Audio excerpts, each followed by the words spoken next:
আমাদের সঙ্গে কথা বলবেন ন্যায্যতা ও সমতার ভিত্তিতে।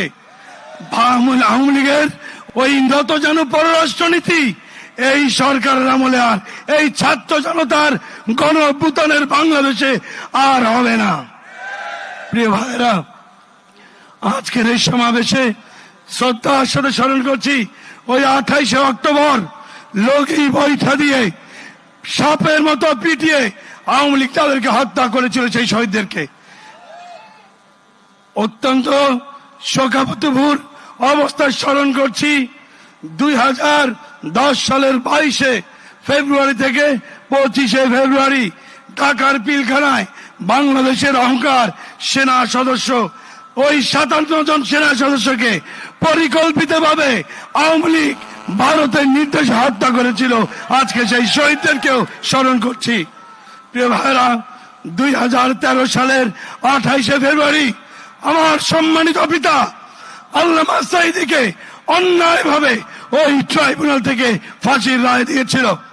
ওই ফাঁসির রায়ের প্রতিবাদে সারা বাংলাদেশে যখন মানুষ বিক্ষোভে ফেটে পড়েছিল, ওই বিক্ষোভরত মানুষের বুকে গুলি করে প্রায় 300 মানুষকে খুনি হাসিনা হত্যা করেছিল। আজকে সেই শহীদদেরকে স্মরণ করি। প্রিয় ভাইরা, 2013 সালের 5ই মে বাংলাদেশের ইতিহাসের আরেকটি কলঙ্কিত অধ্যায়। খুনি হাসিনা বাংলাদেশের শ্রেষ্ঠ সন্তান আলেমদেরকে বিনা অপরাধে গুলি করে গভীরতা হত্যা করেছে।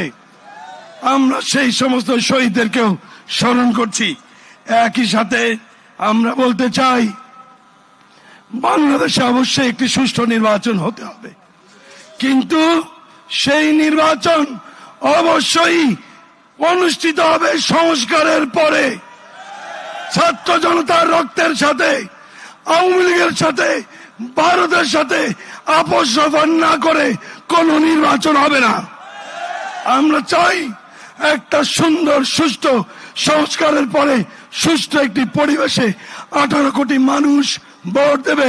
সেই ভোটে বাংলাদেশী জাতীয়তাবাদ এবং ইসলামী মূল্যবোধী বিশ্বাসী সরকার গঠিত হবে ইনশাআল্লাহ।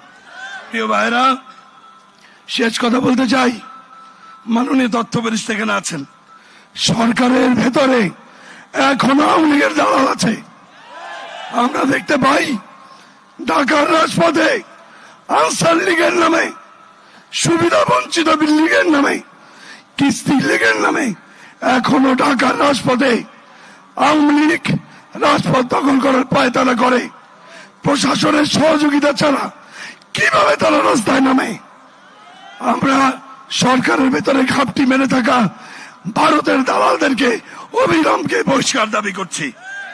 একই সাথে শেষ কথা, যে ট্রাইব্যুনালের মাধ্যমে দেশপ্রেমিক ভারতীয় আগ্রাসনের বিরুদ্ধে বীর যোদ্ধা আলেমদেরকে হত্যা করা হয়েছিল, ফ্যাসিবাদের দালালি করেছে যে সমস্ত বিচারকেরা, ওই সমস্ত বিচারকদেরকেও বিচারের আওতায় আনতে হবে। আমরা সোজা সবটা কথা বুঝি। আমরা অনেক রক্ত দিয়েছি। 24-এর গণঅভ্যুত্থানের পরে বাংলার কোন মায়ের মুখ খালি হোক, এটা আমরা চাই না। সুতরাং পরিষ্কার ভাবে সুন্দর একটি রাজনৈতিক বন্দোবস্তের মাধ্যমে একটি সুন্দর সুষ্ঠু শান্তি এবং ইনসাফপূর্ণ রাষ্ট্র গঠনের উদাত্ত আহ্বান জানাচ্ছি। আমার সংক্ষিপ্ত বক্তব্য শেষ করছি। নিপাত যাক ফ্যাসিবাদ, নিপাত যাক মুজিববাদ।